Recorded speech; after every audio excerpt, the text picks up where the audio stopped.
So a lot of people are scared of colors like this. They feel like it's too bright. I can't wear it. Oh no, my lips look like, right? So let's see how we can tone it down to make you feel a little bit more comfortable wearing colors like this.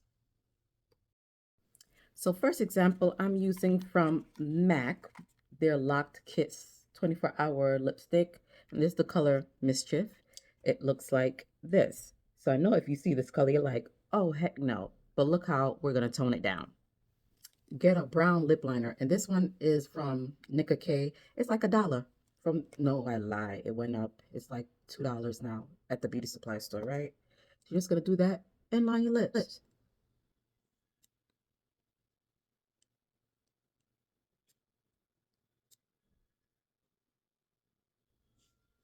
Back in the day, I would have went out, put some gloss on top of that, and keep moving. And you can still do that.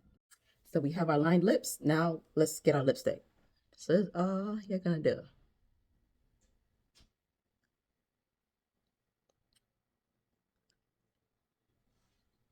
Right? Mm.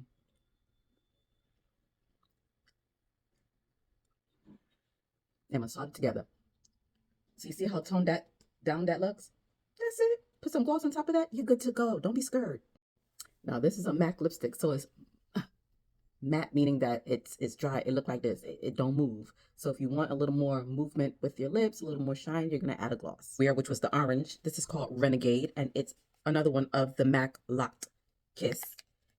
And this is what it looks like. So let's try this one. For me, I like using a plum liner. This one, Nicka K, beauty supply store, $2. That's all you gotta do. And you line your lips. You line your lips.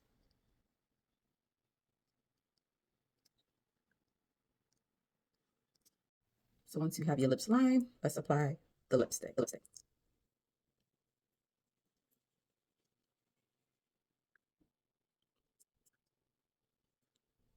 And there you have it. Of course, on the color theory, you'll have different shadows with a different orange. If I was wearing more neutral, then I'll bust out an orange, but whatever. But this is just an example to show you how you could tone down the bright colors. Hopefully that was helpful. And remember that makeup is fun. You can play around. And if you don't like it, guess what? You can wipe it off and try again. So if you want to see some other color pairings or some other how-tos, let me know.